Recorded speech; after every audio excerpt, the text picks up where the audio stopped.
Start the brachial plexus. I know that you have gone through the brachial plexus, but basic thing about talking about brachial plexus, I have to draw it on my own. So we have this particular spinal nerve starting from C5, C6, C7, C8, which are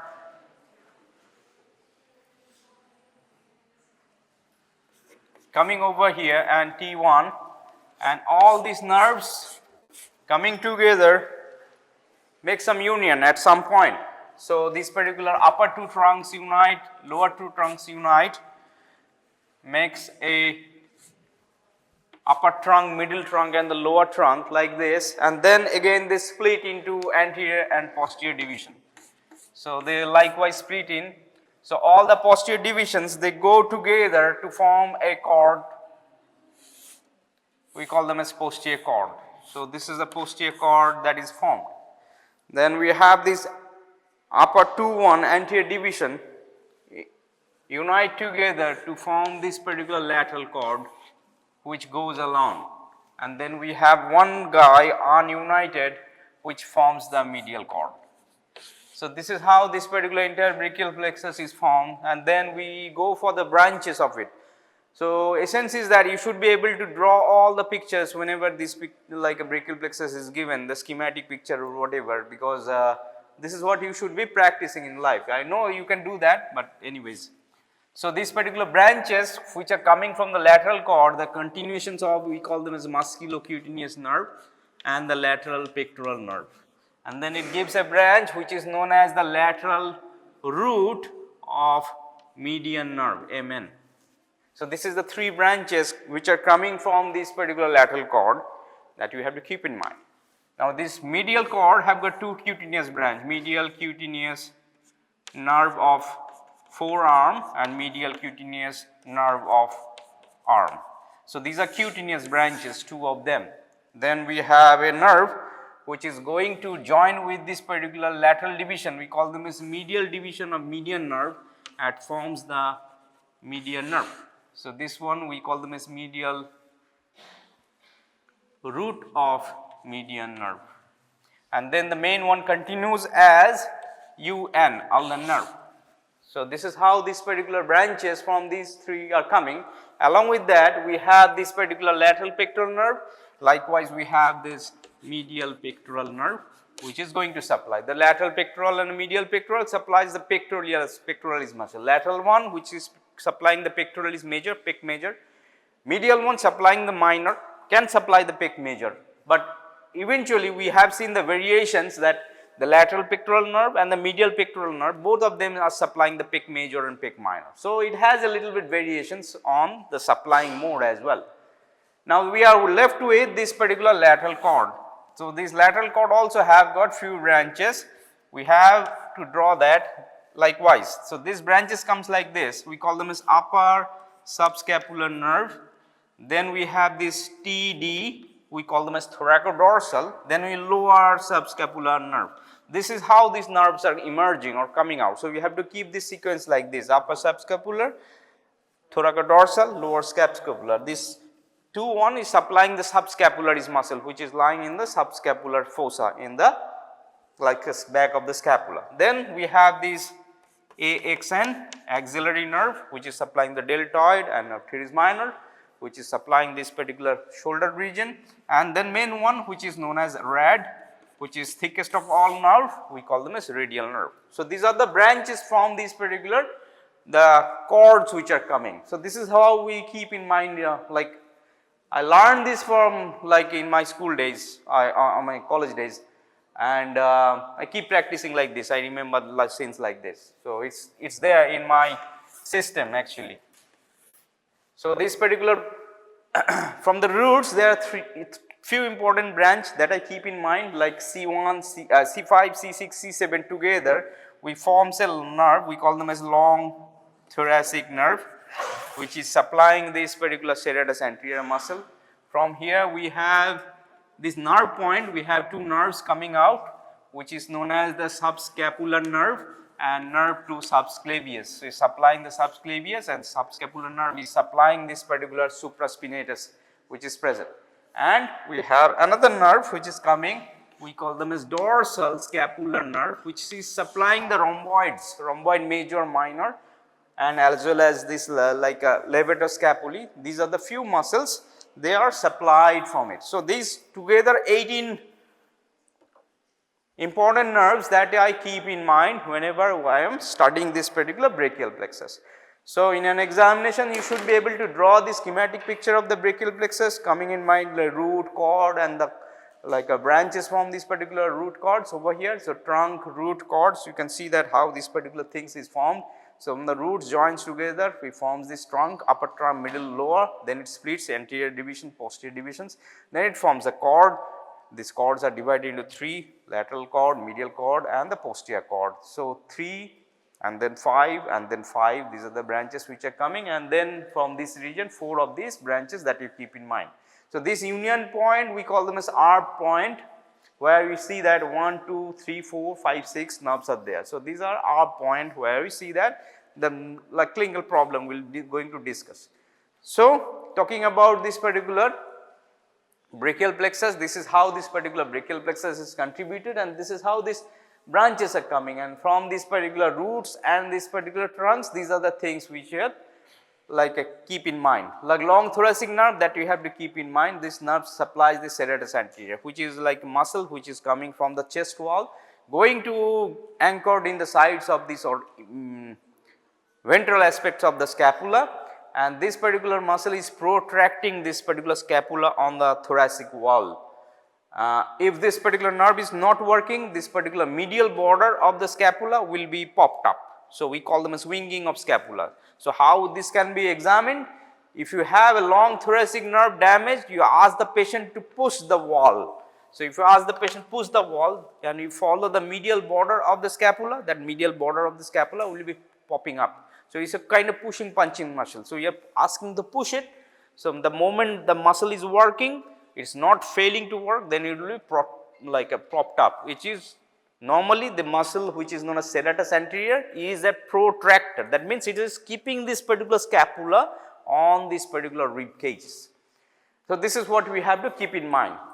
Dorsal scapular nerve which supplies the rhomboids, and this particular levator scapulae which is related to the movement of the shoulder joint and neck joint movements.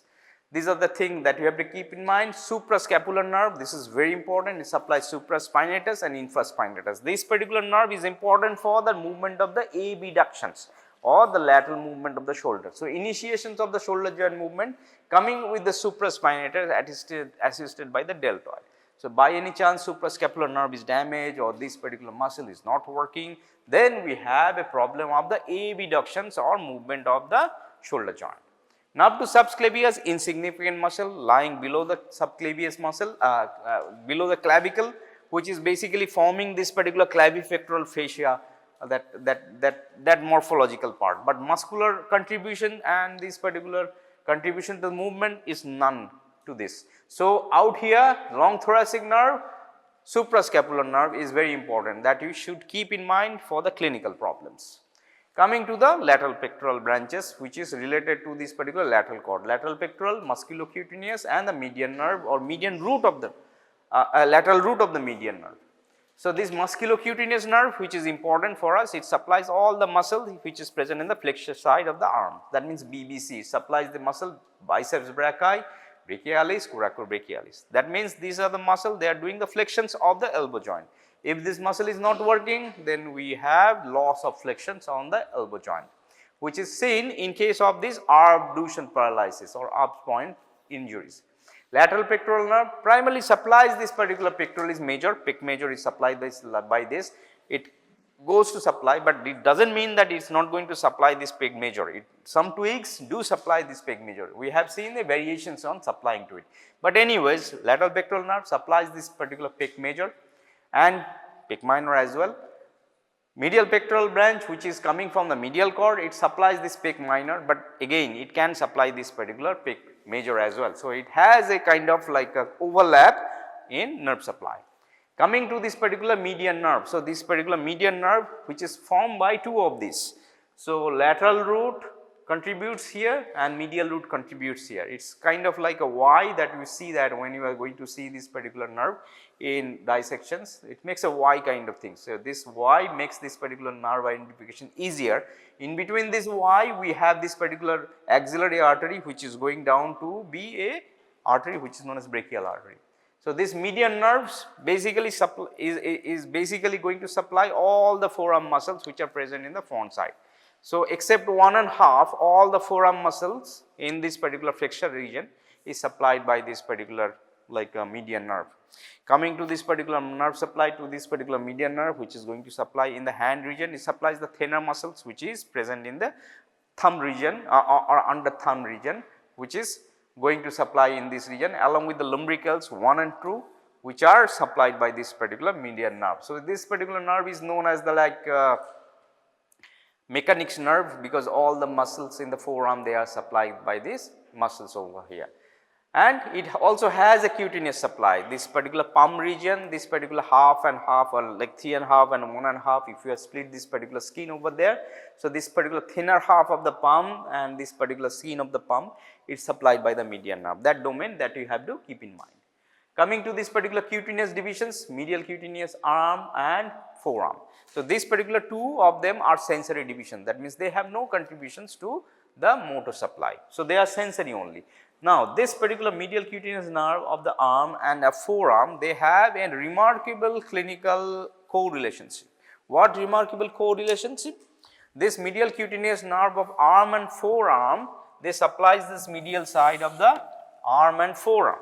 Now, these two nerves has a connections or anastomosis with this nerve which is known as the T2, which is a nerve which is known as intercostobrachial nerve. We call them as intercostobrachial nerve, which is a nerve which is related to the second intercostal space T2. Now, what does it do? It supplies the chest wall T2 segment of the chest wall. Now, from this particular supplying this particular chest wall, it goes to the axillary region and supplies this axillary region as well. So, this sensory nerve which is T2, which is also known as intercostobrachial nerve, supplies this particular axilla and as well as this thorax or precordium chest. Now, what's the importance out here? This intercostobrachial nerve jumps from the thorax to enter into this particular axilla and reach to the arm and forearm region. And these tweaks of these nerves makes an anastomosis with this particular medial cutaneous nerve of arm and forearm. Now, what makes these things about this particular anastomosis special? Special is that if you have a chest pain arising or deriving of the chest infection, deriving of this particular acute myocardial infarctions or heart attack, that particular chest pain from the chest region radiates or moves to the left arm and the forearm. So, how come this particular radiation of the pain moving from the chest and going to this particular arm and forearm? By traveling through this intercostobrachial nerve T2, which has an anastomosis to the medial cutaneous nerve of arm and forearm, which are going to supply the medial side of the arm and forearm. So, this chest pain which is arising out of the acute myocardial infarctions, in layman's word we call them as heart attack, moves or radiates to the left arm of the forearm region. Explain why. So, these neural connections that you have to link up to show the reason how this particular chest pain from the heart attack or these what do you call them as acute myocardial infarctions is going from the chest to the left arm and the forearm. So, this nerve intercostobrachial nerve is felt this pain and the chest wall. This particular intercostobrachial nerve has a connections or anastomosis with this medial cutaneous nerve of the arm and forearm. So, there is a radiation of the pain down from the chest to the axilla to this particular left medial forearm and arm and so on up to this particular little finger. It can drain, it can be felt out there. So, which is a significant clinical, I would say, sign which is presented by the like a patient's, and we also look for this particular symptom, like whether this chest pain is moving to the arm and forearm or not, on the left side or not, and this is the reason it moves to that part. But anyways, from there we are going to this particular like a medial cord other branch, which is known as the ulnar nerve. So, this ulnar nerve is going to supply the rest of these particular muscles which are present in the forearm, like 1.5 muscle, flexor carpi ulnaris and the flexor digitorum profundus, which is the ulnar side. It supplies this particular forearm muscles, and rest of these muscles in the like a hand, like all these muscles which are known as this interossei, dorsal and the ventral interossei, they are going to be supplied by the ulnar nerve. And then we have the muscles which are present as the lumbricals 2, 3 and 4, they are present on this side, they are supplied by this ulnar nerve.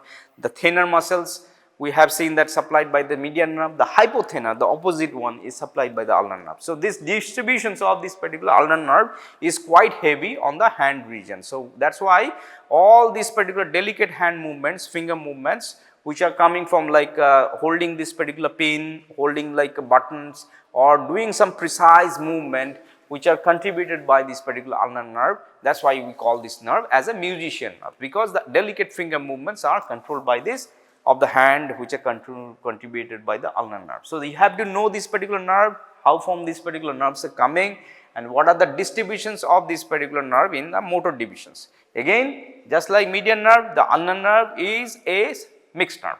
So, this particular palm on the ulnar side, which is half, which is and a 1.5 finger, it is supplied by this ulnar nerve. So, sensory divisions and the motor division, that all that you have to report, or that all have to answer whenever you are answering. So, if you are given in the question like describe about this particular, name the branches which are present in the medial cord, like 1, 2, 3, 4, 5 you are saying, and describe this particular distributions of this nerve supply of this ulnar nerve. So, then you are just like going to break it down, the ulnar nerve distribution, like motor supply and the sensory supply. If you are missing one, then you are missing half of it. So, whenever you are addressing a distributions of this nerve supply or innervation, we call them as a word as innervation, that means sensory innervation if it has, if it is a mixed nerve, or motor innervations as well, we have to consider that. Then you have to talk about the clinical problem. If this nerve is there which is damaged, we have a claw hand. If you have this particular problem with the median nerve, we have this hand of benediction, etc., etc. Those are the things that you have to clinically adjust and accept it. Coming from the medial cord, moving to the posterior cord. So, posterior cord, we have this axillary nerve which is basically supplies this particular deltoid region muscle. So, we have this deltoid which is principally supplied by it, and a teres minor. Again, this axillary nerve is a mixed nerve. So, it supplies the muscle and supplies the skin over the shoulder region, over the deltoid contour. So, this is a mixed nerve which is supplying these regions. So, deltoid is a principal muscle which is basically gearing up this particular movement, which is abductions of the shoulder joint or abductions of this glenohumeral joint. This particular deltoid is taking up this particular actions of the supraspinatus up to this particular 180 degree more or less, and beyond that, which is assisted by this rhomboid, and as well as this particular movement of the scapula, levator scapulae helping this particular part. So, these actions of the shoulder joint which is present in respect to this axillary nerve with respect of the deltoid, that we have to keep in mind. Coming to the other posterior cord branch, which is known as radial nerve, thickest of all, it supplies all the muscles in the back, be it in the arm, be it in the forearm. So, all the back side muscles which are present, which are going to be supplied by the radial nerve. All the motor supply on the back side is there with the radial nerve. All the sensory supply of the back side in this particular arm and the forearm is also coming from the radial. So, radial is a mixed nerve.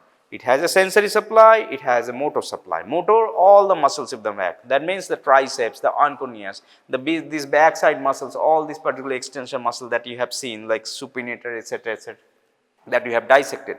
All of them are supplied by the branches of the brachial, branches of the radial nerve. Skin supply, the back side, posterior cutaneous nerve of arm, posterior cutaneous nerve of the forearm, etc., which is going on, and as well as it is supplying this particular back of this particular dorsum of the hand. So, this dorsum of the hand is supplied by the radial nerve, and again it is supplying this finger on the back side, the 1.5 of this, because this side is 3.5 is supplied by the radial nerve, median nerve. So, this 1.5 is supplied by this particular bottom lower side is by the radial nerve. So, these distributions also that you have to keep in mind.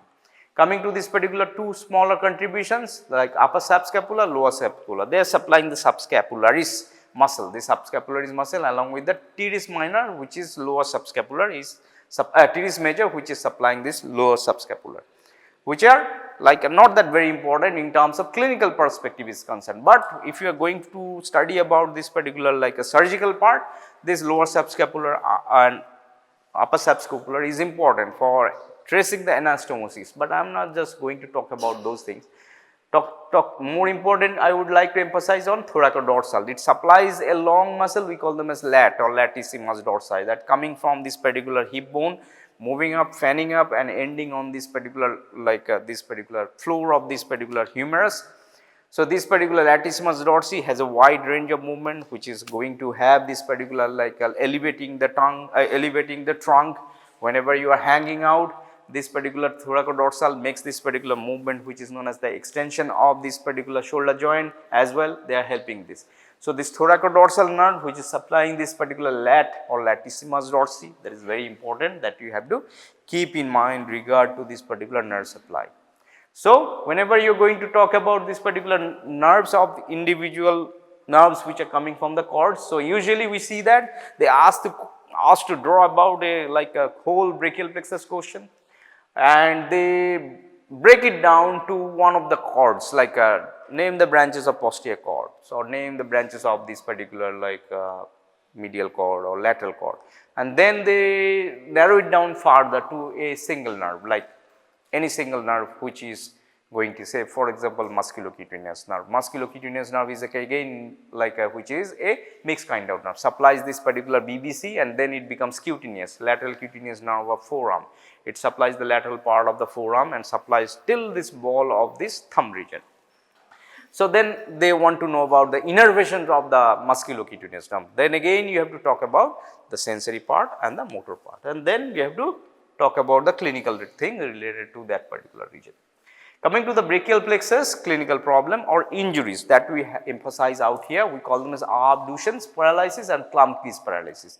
Abducens paralysis, where we see that there is an excessive tractions on this particular arm which happens during the childbirth. We talked about it, but how these things happens, but problem is that with this particular arm abduction paralysis, we have a nerve which is present in this particular upper trunk over here. We call this as a nerve point.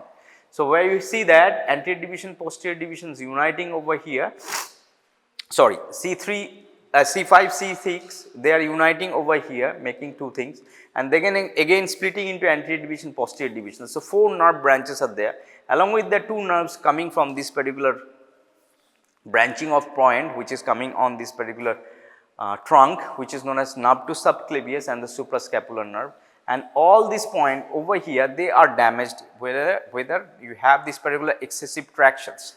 So, this particular abducens paralysis basically affecting this particular point, we call them as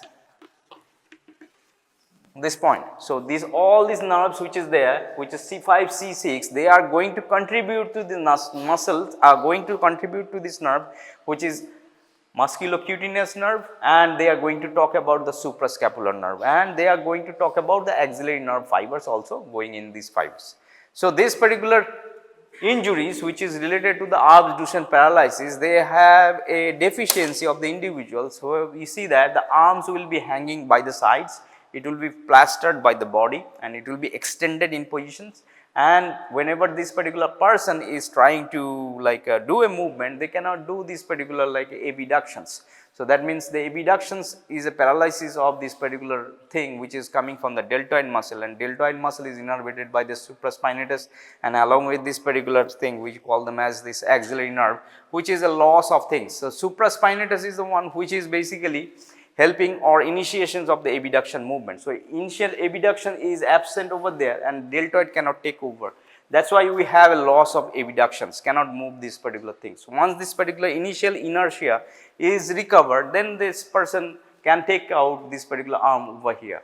But thing is that as because supraspinatus is not working, which is doing this initial abduction, that is why this particular arm is extended like this.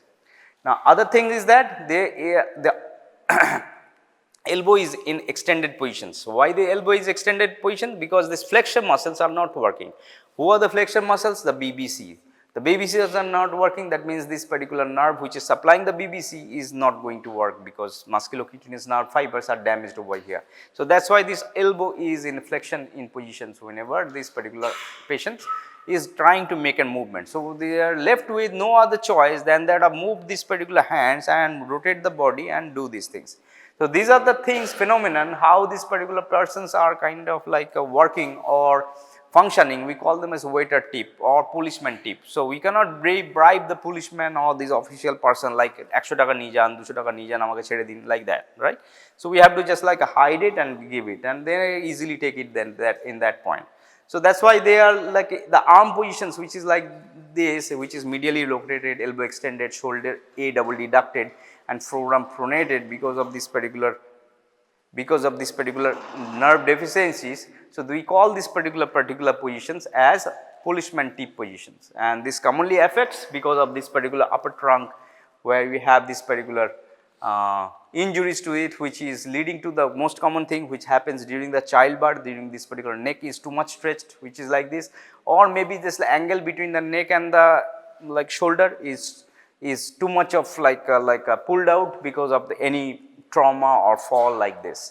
So, this is what we call them as like obstruction paralysis. Similar thing happens here with the brachial plexus where you have the injury in the lower part where we have the excess movement of this arm and this particular excess movement of the arm because of this too much stretch over here. Like if sometimes there is a if the like the embryo is presenting like or if the fetus is presenting with the arm like this or arm presentation and we pull up the arm that stretches over this particular lower part of the axillary region, or maybe just like accidentally the person is hanging too much on this particular rope or some like accidental positions, they may have a overstretched region. So, where we have this particular injury involving in the lower trunk which is involving the C81 affecting this particular ulnar nerve divisions, and ulnar nerve divisions as you can see which is principally supplying this particular the small muscle movements.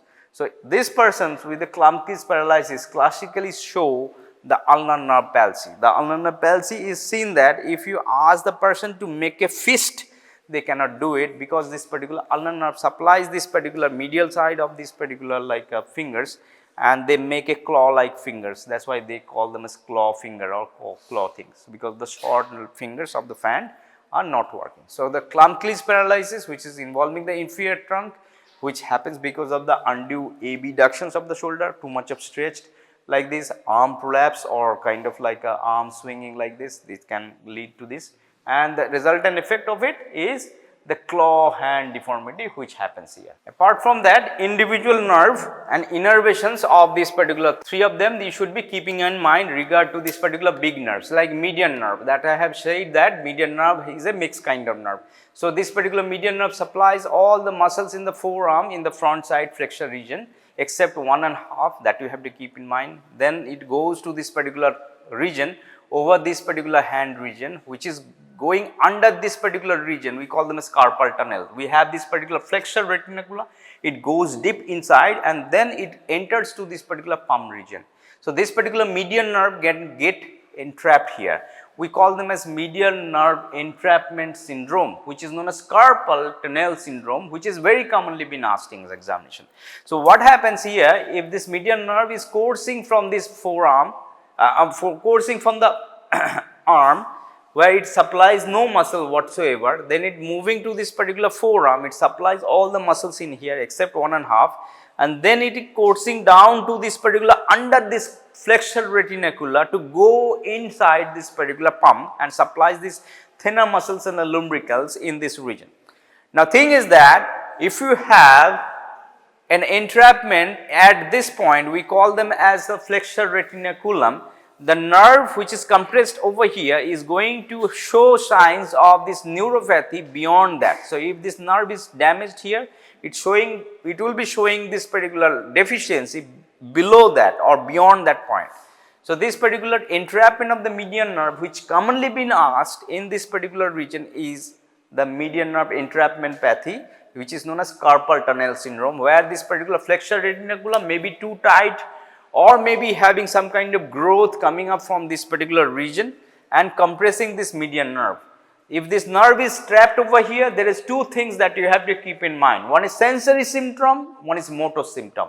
The sensory symptom is that the median nerve is supplying this particular sensory supply to this domain. So, there will be symptoms of the sensation like tingling sensation, numbness, etc. will be there in this domain where this cutaneous supply of the median nerve is there. So, this is one thing that you have to explain why.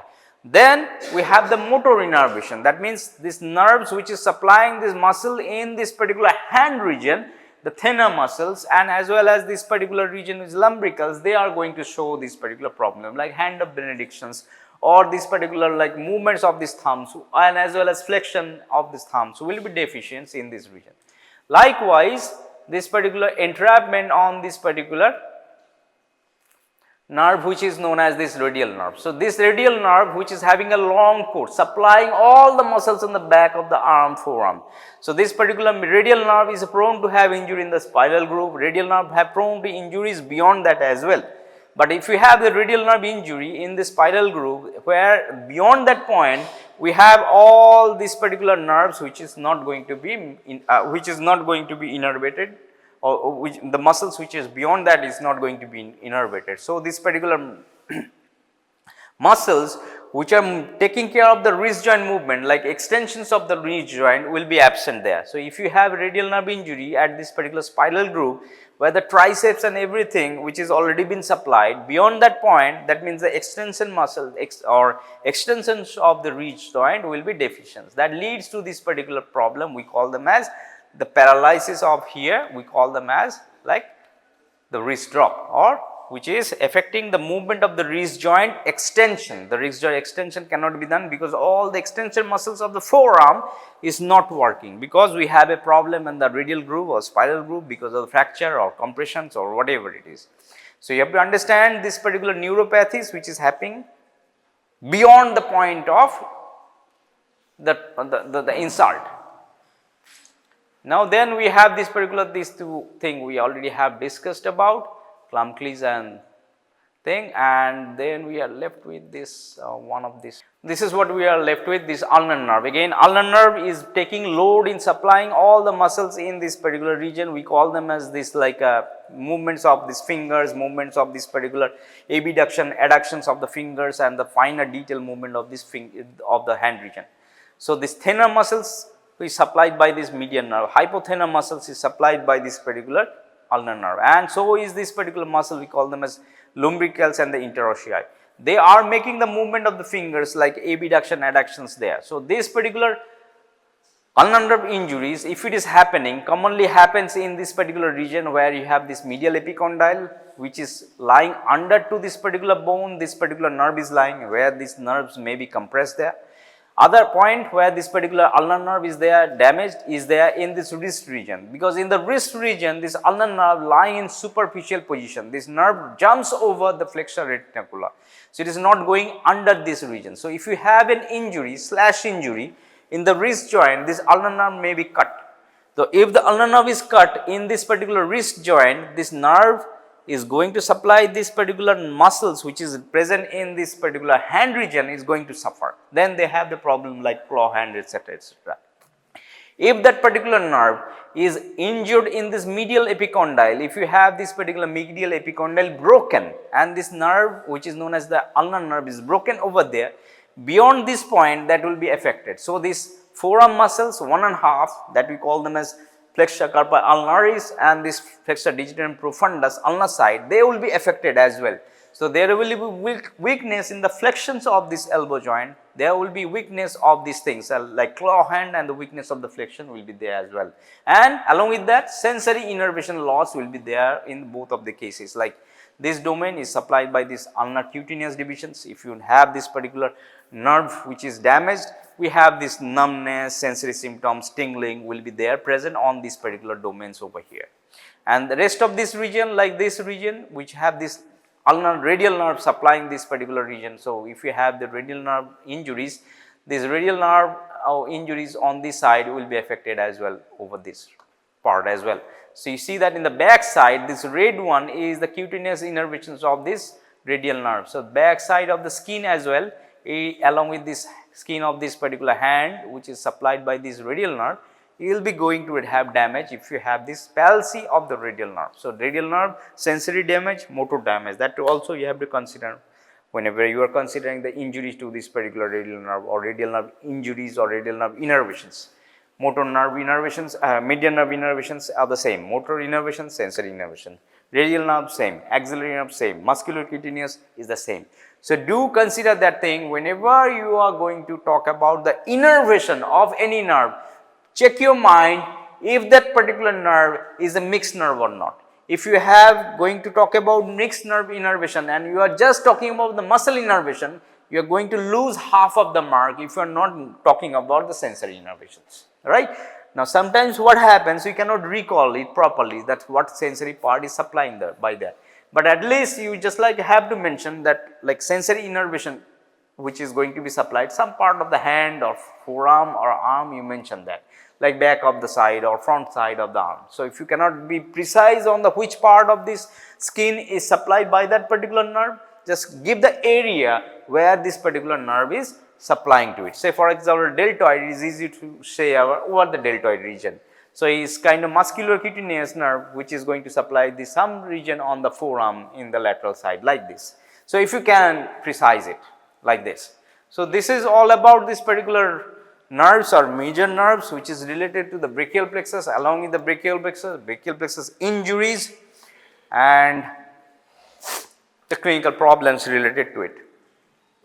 So, prepare this particular brachial plexus, you never know when this particular brachial plexus is going to come in examination, like when which examination is going to come, you do not know. So, prepare this particular schematic picture or drawing this particular brachial plexus and the like branches of which are coming from this particular cords of all of it, and talk about this particular individual major nerve like radial nerve, axillary nerve, median nerve, ulnar nerve, etc., etc. So, this is about these things, and some of the other topics will be covered as well in this particular like revision classes. On Friday, we will be assembling again to finish this. In the second half, I will take the lecture, the post lunch. I will be taking the lecture on this knee joint, rest of this like the leftover portions, because knee joint is important this time. Last time also we have seen a number of clinical problems that have been given in the knee joint, but knee joint is very important. You have to know the clinical problems related to the knee joints, especially the anterior cruciate ligament, posterior cruciate ligament. Those things you have to prepare really well, along with the menisci and these clinical problems.